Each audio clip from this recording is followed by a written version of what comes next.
Hello and welcome inside another edition of Phillies Nation presented by BQ Basement Systems. I'm Rachel McCauley, joined by Corey Seidman and Ian Riccaboni from PhilliesNation.com. Thanks so much for joining us.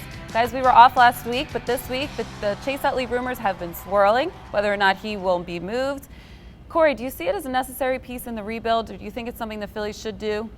Well, it's not in the vein of the Cole Hamels trade or the Jonathan Papelbon trade where you kind of needed to get these guys out of town. Hamels to revamp, Papelbon just to create a better atmosphere in the clubhouse for a guy who didn't want to be there. I mean, Utley's not really either of those cases. He's a guy who is still somewhat productive. He's been extraordinary since returning from the DL, hitting .500 through the weekend in 8 games or so back from the DL. But, you know, you're not going to get a difference-making piece in return for Chase Utley. So it's not a necessary piece of the rebuild in that regard.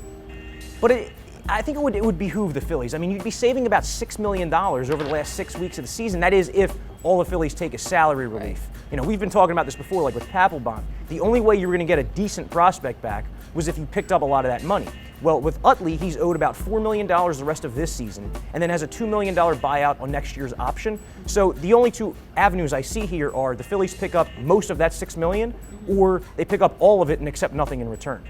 Yeah, and I think the options to trade Chase Utley are really narrowing. I mean, you see teams like the Dodgers, they're getting Howie Kendrick back. You see the Giants, they're getting Joe Panik back, who's been one of the best second basemen in baseball. The Angels might be the only team at this point, and Utley does provide a clear upgrade to Johnny Giavotella in Los Angeles right now, who's playing second base. But I think they should definitely trade Chase Utley, and I have an interesting reason why. The 1980 Phillies had a lot of players run out of gas and spend their last days as Phillies on losing clubs. Guys like Steve Carlton, who they had to cut, Gary Maddox, also Larry Christensen was one of those players. So to kind of give Chase Utley a last hurrah on a different team, a team that's contending like the Angels, who has a good shot to make the playoffs, who needs an extra shot in the arm, that'd be really nice to see as a Phillies fan and an observer. Yeah, I mean, I think you've seen Chase Utley here for years, and he's kind of been untouchable and kind of the poster child of this team. So to see him moved would definitely be weird, but I think it's something that the Phillies got to do. And I think that's a reason why the Phillies are going to let him just decide the entire process. I mean, he had to anyway. He's a 10-5 player, so he has full no trade rights. He's only going to go to a situation he wants to go. He runs the show here. And that's why I think the Angels, you mentioned, I think that's the best fit. Because the Giants can't offer him everyday playing time. The Dodgers won't be able to offer him everyday playing time when Howie Kendrick gets back. Even a team like the Cubs, I mean, right now their second base situation is kind of working. Chris Coghlan has hit since he moved to second base. Obviously not the defender Chase Utley is, but the Angels, I mean, you add a left-handed veteran bat to one that already includes Mike Trout and Albert Pujols, that becomes a much more deep and dangerous Angels team. So I do think that's the best fit. And they could put him at DH, at first base, and at second base. So there's some position flexibility. He'll get the everyday or close to everyday playing time that he desires in LA as well. Yeah, would you have liked him to see finish his career as a Philly? You know, he won a World Series here. You know, he was a fan favorite for all the years he was here. Would you have liked to see him finish here? That's an interesting question. I mean, right now, he's 7th in Phillies games played. He's closing in on Ed Delahanty. He's 6th in home runs, 6th in runs, and 7th in RBIs. So he's a guy who's on the Phillies' all-time list. He has a clear identity as a Philly already. To me, he's cemented his place in Phillies history. He's got the World Series ring, the All-Star appearances. He's on every leaderboard you could think of. He's #1 in every category for Phillies second baseman.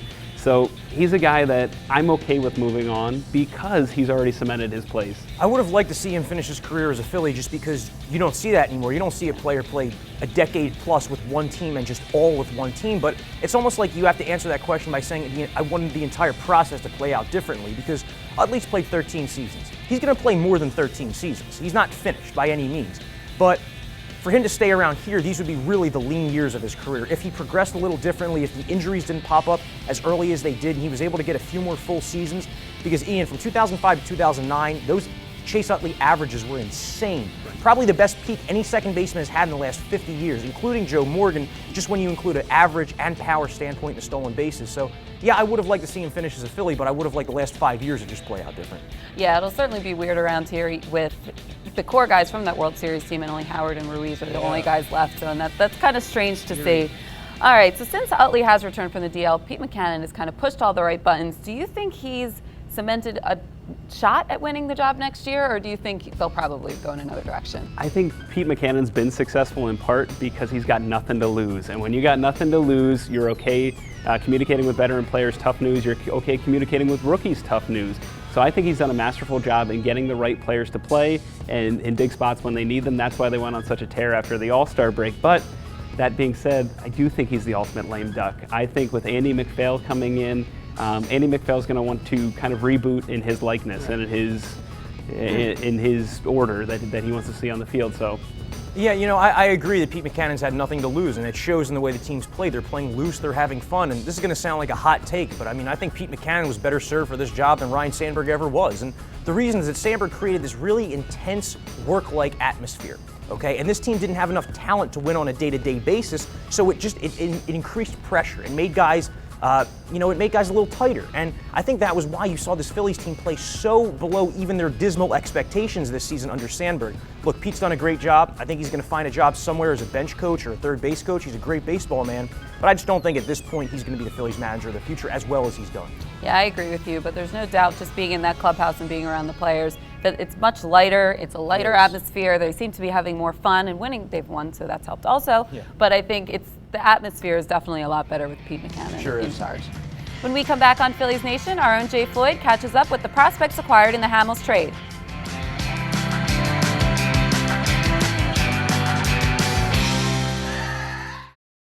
Phillies Nation is presented by BQ Basement Systems, the Philadelphia region's premier basement contractor.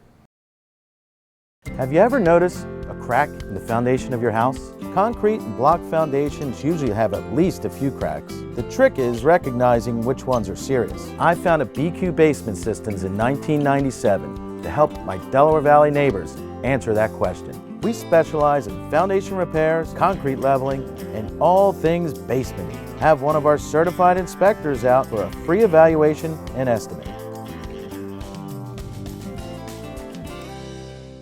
If you're a sports fan, you need to check out Sports Vault. Our stores will surround you with a great selection of autographed memorabilia, licensed apparel, trading cards, and novelties. Want to meet your favorite local and national superstars?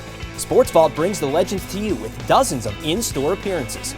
Check out any of our 3 locations in King of Prussia, Exton, or Moorestown. Or visit sportsvaultshop.com and use the code PhilliesNation to save 20% on your next order of autographed merchandise. In a world where bankers have lost all interest, where robots and fat cats rule our fortunes, one woman will stand up and strive to do the impossible. Be treated like a person. Friends and neighbors will join her quest. Ordinary people will band together against the forces of corporate greed. And together they will form Philadelphia Federal Credit Union, already in a neighborhood near you. Philly has a long sports history filled with great players and moments. Shibe Vintage Sports in Center City relives the glory years with fashionable attire for all your favorite teams. Separate yourself from the crowd with the hippest Eagles, Phillies, Flyers, and Sixers gear. Pick up some unique shirts featuring local teams of yesteryear, or come to fun events where you can learn about your favorite teams. So if you're a sports fan, then you need to check out Shibe Vintage Sports. Visit them at 13th and Walnut or shibesports.com. At the trade deadline, it was very important for the Phillies to get a considerable return in the trade for Cole Hamels. And among the prospects they got back, 2 of those are already making a big splash for the AA Reading Fightins. Notching a win in his debut, Ready pitcher Jake Thompson learned a lesson after being traded at last year's deadline that helped him transition this year. Last year, as the first time I've been traded, first time with another organization, and I felt kind of a sense that I had to go out there and prove that I was worth what they traded me for, and I struggled. I went out there and tried to overdo everything, and this year I kind of came in with the mindset, I just want to have a good quality start, get the ball rolling, and then build off of that. I was just trying to go out there and make a good start and give the team a chance to win, and ended up I threw pretty well. I really wanted to get my foot in the door here and start building off of that.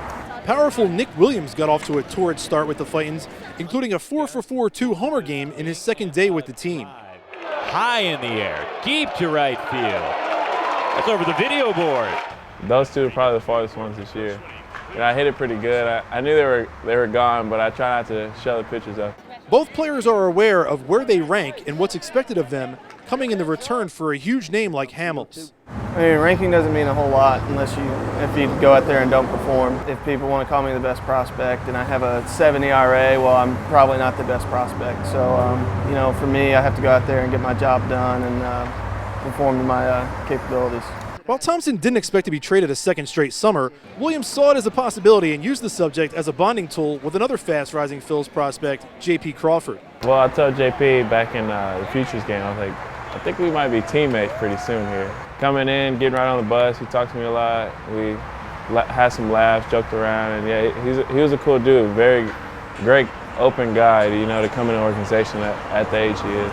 Coming from a town where locals weren't necessarily fans of the parent club, both Thompson and Williams are excited to be playing in front of Phillies fans with Reading. I mean, they're diehard Phillies fans, and I'm excited. Hopefully I get to experience it. I can tell the Philly fans really love their players. On their way to developing into top prospects, each guy aspired to be like some of the game's greatest players. Being from Texas is kind of stereotypical. I love Nolan Ryan, watching all his old stuff. I mean, he's kind of the traditional power pitcher. Like him, like Roger Clemens, another Texas guy. Growing up, there was one player I really loved, and it's Ken Griffey Jr. I watched every single thing he did, everything. He was my first pro baseball game when he was with the Reds and they played the Astros. I seen him, guy with the earring, huge smile. I was like, I want to be like that guy. With a rebuild in progress for the Phillies, this pair of prospects is excited to be part of it with the sky as the limit for both. The rebuilding process is pretty awesome because when you get to advance with a lot of the players, it just helps keep that team chemistry strong. So it's pretty awesome, especially when, any time you get a call up too, especially with the rebuilding process. So that's always a cool thought to have in the back of your head. We realize there's a lot of good players in Reading and AAA, and if everything goes right, everything falls into place, we could be playing with each other for a long time. So that's kind of exciting to think about. That's the best possible outcome of it is everybody sticks together and we play for 10 years and we're all lifelong Phillies. Great to hear from two of the Phillies' top new prospects, and that's a key point, the fact that these guys are going to be able to hopefully grow together and be together not just at AA and AAA, but at the major league level as well.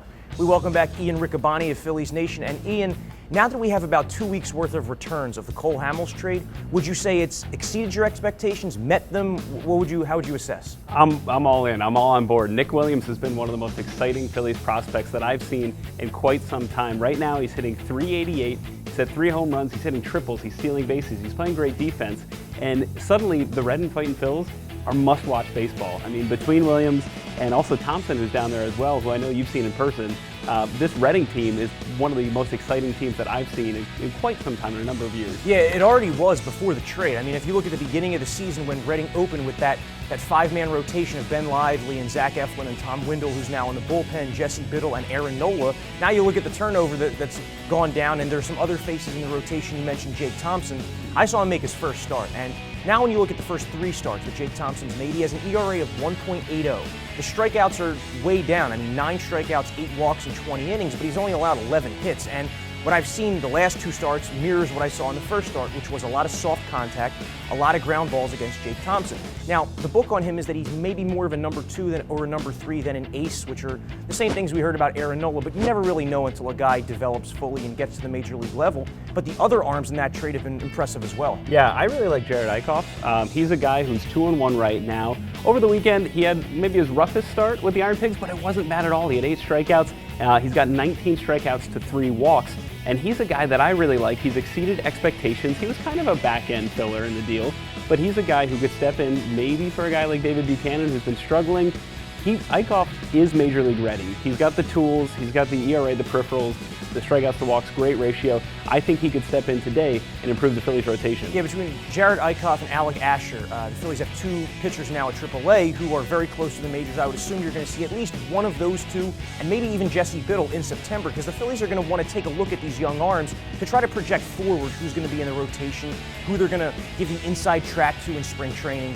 And I think that was one of the key points of the Cole Hamels trade, is that it wasn't just centered around these guys like Jorge Alfaro and Nick Williams that were the big names. There were also, like you said, the back-end filler pieces, which were more than just filler. I mean, these are 2 AAA arms who had both been pitching pretty well of late. And I think that's why it probably took Ruben Amaro 6 to 8 months to complete this trade with Texas, as he said at the press conference. Sure, and the Phillies right now, they're 30th in ERA in the majors, 29th in FIP, and 28th in xFIP. They needed those types of back-end arms to even improve, one of the worst rotations in baseball. He got quantity and quality, Ruben Amaro Jr. Do you think he did enough to save his job this year? Now, that's a question I've been asked a lot lately, and yes, he did very well in this trade, Ruben Amaro, and at the press conference, he looked like a pretty happy man, a guy who maybe was thinking, hey, maybe I'll get an extension, but I don't see it. I mean, Andy MacPhail was brought in here for a reason. That was to be the club president, the overseer of all things baseball, and I expect MacPhail to handpick his own kind of GM. I don't know if Ruben Amaro would want to take a lesser role. You know, I think he'd be better suited maybe for an advisory role if he's going to stay within the organization, but he certainly did well with this trade, and you just wonder if maybe 5 years from now, 7 years from now, we look at Ruben Amaro's tenure a little differently. Like if you remember, in the early 2000s, Ed Wade was the laughingstock, right? But then you look at the guys that were drafted under Ed Wade's watch, the key acquisition under Ed Wade's watch, and that led to that World Series winning team, did it not? It did. Every first rounder from 1997 to 2007 made the major leagues under Ed Wade. So under Ed Wade and then Pat Gillick as well. But you know, that's something I think absolutely. I think he earned enough goodwill though to earn a spot in the Phillies organization. I mean, he did well with the Rollins trade. He did well with the Marlon Byrd trade, like we mentioned Ben Lively earlier. He did well with the Antonio Bastardo trade, and he did well with minor trades too, like John McDonald, Jim Thome. Right. So I think he's earned enough goodwill to stay in professional baseball. I think he'll end up somewhere again, if not in just another capacity in the Phillies organization. Ian, I'm glad you mentioned the point about the draft picks from 97 to 07, the Phillies' first rounders all making the majors, because I think these things are kind of cyclical. I mean, we look at the 08 to the present time. You had first rounder for the first picks like Larry Green, Anthony Hewitt, Joe Savory, guys who either didn't pan out or didn't even make it to the upper levels of the minors and find success. So it's almost like the Phillies needed to be kicked back down to square one before they were able to rebound and readjust their draft ways. Absolutely, and when we come back, we'll take a look at the NL Rookie of the Year race, where Maikel Franco has wedged himself firmly in the thick of things, but there's a lot of great rookies this year, Corey. There sure are. That's all ahead on Phillies Nation. Now available for pre-sale on Amazon.com, Phillies Nation presents The 100 Greatest Phillies of All Time. The book features profiles dedicated to each top 100 player and is jam-packed with lists that are sure to spark debate, including the greatest trades, free agent signings, and draftees in club history. Go to Amazon.com today and pre-order your copy of The 100 Greatest Phillies of All Time. Hi, I'm Dr. Lenny Roberts from Summit Spine and Wellness. For well over a decade, we've been helping people in the greater Philadelphia region reach their health goals. If you suffer from stress and tension in your neck, have low back pain, or experience sciatica, let our experts take care of you. Clients also love our stress-relieving massage therapy and easy-to-follow nutrition plans. You don't have to live with your pain and discomfort. We can help. Your initial consultation is free. Call Summit Spine and Wellness now at 215-487-2500. I'm Brian Quinn from BQ Basement Systems. Call us for all things basement-y. Ask us about our polylevel concrete leveling system. It's a cost-effective, less disruptive, permanent solution, and it has a quick cure time. It can be driven over or walked on in 15 minutes after installation. Since 1997, over 7,000 customers have trusted us. Visit us at bqbasementsystems.com or call us at 1-800-339-2070. Philly has a long sports history filled with great players and moments. Shibe Vintage Sports in Center City relives the glory years with fashionable attire for all your favorite teams. Separate yourself from the crowd with the hippest Eagles, Phillies, Flyers, and Sixers gear. Pick up some unique shirts featuring local teams of yesteryear, or come to fun events where you can learn about your favorite teams. So if you're a sports fan, then you need to check out Shibe Vintage Sports. Visit them at 13th and Walnut or shibesports.com. Welcome back to Phillies Nation. I'm Rachel McCauley. We're joined by Ian and Corey once again. And guys, it's been a really crowded NL Rookie of the Year race. There's some guys that might not win it who could have won it on any other year, and it might come fourth and fifth in the voting. So what do you think, Maikel Franco? Do you think he has a shot to get it? I don't. I think the problem is he doesn't have one signature stat that stands out. When he first came up, he was hitting a lot of home runs, he was hitting a lot of doubles, a lot of extra base hits. He was among the rookie leaders in slugging percentage, isolated power, even RBIs, but he's since slowed down and he doesn't have the signature stat that would encompass and incorporate a full year, which he doesn't have either. So I think Maikel Franco, he's coming in at a disadvantage, and I don't think he has a signature stat to put him into the upper echelon. I kind of agree. I mean, the one stat I would look at with Maikel Franco is that among all the rookie power hitters, he has by far the fewest strikeouts. I mean, Chris Bryant strikes out at an alarming rate, so does Jock Peterson. Maikel Franco is a little bit different of a power hitter, kind of in the mold of an Adrian Beltre, who he always said was his idol, a guy who can hit you mid-20s home runs, 30-plus doubles, and strike out about 100 times. I still see it as Franco being right in the middle of the pack. He has that high OPS, enters the week with a .340 on base, a .490 slugging percentage. He has an extra base hit once every 9 plate appearances, which, I mean, think about that. That means that he hasn't gone really more than 2 games without an extra base hit in the 2+ months he's been up here, which to me is pretty impressive, but I think he falls just short, unfortunately. Yeah, he missed a couple games with that wrist injury, and we'll see how many more he misses, but that's not going to help him either. So who do you like? Who do you think wins it? I love Matt Duffy. I'm a sucker for kind of scrappy third baseman. He's a guy who gets on base. He's hitting for enough power. He's filled in at second base. He's very versatile for the Giants. He's a guy I really like, but I'm going to hedge my bet. I also like Jock Peterson. He's the guy, he looked like the next Mike Trout coming up. He, again, like Maikel Franco, he had that initial burst. And he burst onto the scene. That was very exciting, so he caught my attention very quickly. I like Duffy, I like Peterson. Whoever wins the NL West, I'd give it to the rookie that's on that team. Yeah, you see, what I think is different about Duffy than the other guys you mentioned is that Duffy's been consistent all year. I mean, he's a guy who, it almost looks like you're watching Buster Posey at the plate before Posey comes up. Similar batting stance, similar look to him, and he has been hitting over 300, which feels like the entire year, as opposed to Bryant, who burst onto the scene. Jock Peterson, who jumped out immediately. To me, the NL Rookie of the Year is Randall Grichuk, though, on the St. Louis Cardinals. Guy who's really flown under the radar, but he leads all rookies in slugging, in OPS. He's among the major league leaders in extra base hits. He has the highest extra base hit percentage in baseball, hits that are extra base hits. You know, very few singles, a lot of doubles, triples, and homers. And that St. Louis Cardinals team, which has been in first place all season, they've lost a lot of key players. He's helped keep them afloat, so I think the fact that he's playing for the best team is also going to play a role. He's my NL Rookie of the Year. Who do you have? I'm going with Jung Ho Kang in Pittsburgh. I think I said that right.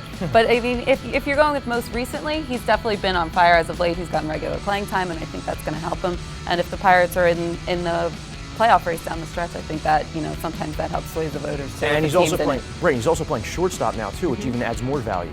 Right, exactly. All right, guys, let's move on to the Phillies' other notable rookie, in Aaron Nola. What have you seen from him so far in his first 5 starts in the major? You like what you see? You have to. I do. The thing that I like most about Aaron Nola is his composure and the way he carries himself on the mound. In his first start, he got squeezed a lot at the plate. He probably should have ended up with 5 strikeouts out of the first 6 hitters he faced, but he didn't, and it didn't rattle him. He kept his composure. He lost a tough 1-0 game. And that's what I like most about Aaron Nola, in addition to his strikeouts, walks, whip, and all that fun stuff. Yeah, people love to talk about Aaron Nola's composure, the fact that he looks like he's a poised veteran major league pitcher. And my thing is, it's easy to be that poised when you have excellent command and you have excellent stuff like Aaron Nola has. I mean, think about all the years we criticized Kyle Kendrick. He would put men on base and then he would nibble because he didn't have enough put-away stuff to induce a ground ball unless it was in a precise location. Well, Aaron Nola knows he can hit those spots, so it's easy to be a little more composed. I'd say through his first 5 starts, it's been as advertised. What sticks out the most to me, he's holding right-handed batters to about a 200 batting average. So that tells me that same-handed hitters do not pick up his breaking stuff the way that lefties do. That plays well going into the future. Yeah, and he's been the bright spot of the Phillies starting rotation, at least for the last couple of weeks, so it'll be fun to watch him down the stretch. All right, guys, when we come back, we'll make our fantasy picks next.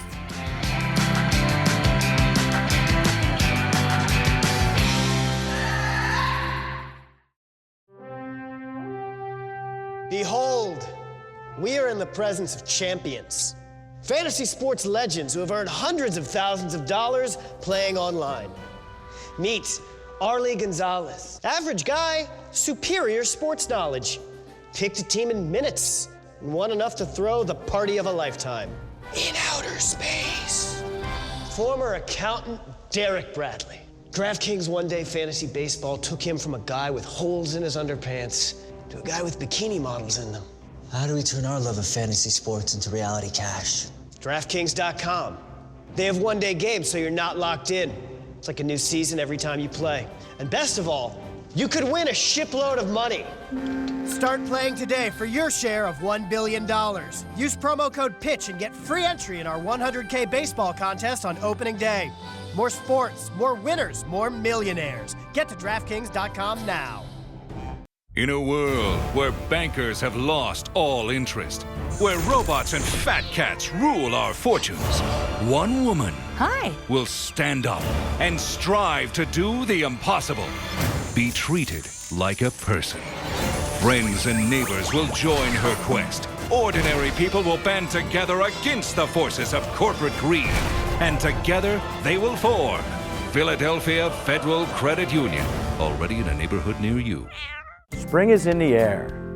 Unfortunately, for many of our Delaware Valley customers, spring means wet basements and crawl spaces. If this is something you struggle with, call BQ Basement Systems. We're the experts in identifying where the water is coming in from, how to get it out, and how to keep it out for good. Give BQ a call, and one of our certified inspectors will come out to give you a free evaluation and estimate. Visit us at bqbasementsystems.com or call us at 1-800-339-2070. Our fantasy baseball segment is presented by DraftKings. Play daily fantasy baseball for free on DraftKings.com. Enter the promo code PHILS for a free entry. All right, Corey, who do you like this week? This week I have two guys who are probably drafted in all leagues and have probably been dropped at some point in 10-team mixed leagues, and they are Yordano Ventura, starting pitcher for the Kansas City Royals, and Ian Desmond, the national starting shortstop. Ventura has pitched a lot better since his demotion to AAA, which lasted all of one or two days. Yeah, I don't know if it was that kind of waking him up, maybe the addition of Johnny Cueto, another voice in the starting rotation, but he's hitting 99-100 again with the fastball. On Sunday night against the Angels, he was stellar. 7 strikeouts over 7 innings, really only had one bad frame. He faces the Red Sox later this week, which they're not a good offensive club this year by any means. And Ian Desmond, 4 homers in the last 2 weeks, finally gotten hot. I mean, he was hitting 200 for the first 3.5, 4 months of the season with bad defense, but I mean, he had a 475-foot home run last week. He seems to be locked in. How about you? Who you got? All right, for my hitter, I'm going with Derek Dietrich in Miami. He's readily available and he's eligible at 3 positions, and they face the Marlins. The Marlins face the Brewers and the Phillies this week, so I think that would be favorable matchups for him. And for pitcher, I'm going with Nathan Eovaldi with New York. He faces the Twins and the Indians, who are the bottom 2 in the AL in runs scored on the road, so that could be a favorable matchup for them.